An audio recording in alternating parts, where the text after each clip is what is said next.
So I got an Ole Yeller this morning, and she ain't cranking. So my brother and I decided to do some diagnostics. We jumped the starter relay so we could see if the starter worked, and it spun over.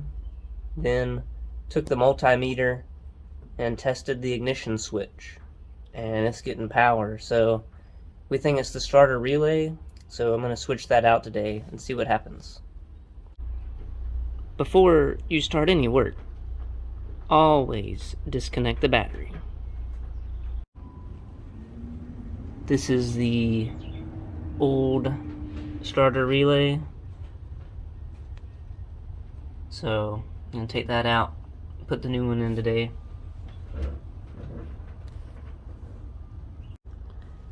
This is the new starter relay that I got off eBay. Couldn't just get it at a local auto parts store, so this is what I was able to get. The old one is out. Now I just got to put the new one in, get all the wires put back up. I did clean them with a wire brush, just so the contacts will be better. I might put some dielectric grease on them too. Alright, so I got the new starter relay in. Got the battery all hooked up.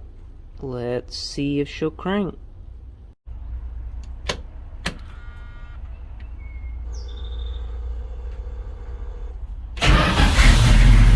There she goes. That was the problem. Should crank a lot better now with the new starter relay. Thanks for joining me again on Toyota and Dodge Garage. Hope y'all enjoyed this little how-to video, and hope it helps. If you haven't done it yet, please subscribe, hit the like button, and I'll be doing another video very shortly on putting a skid plate on this truck. Thank you for watching.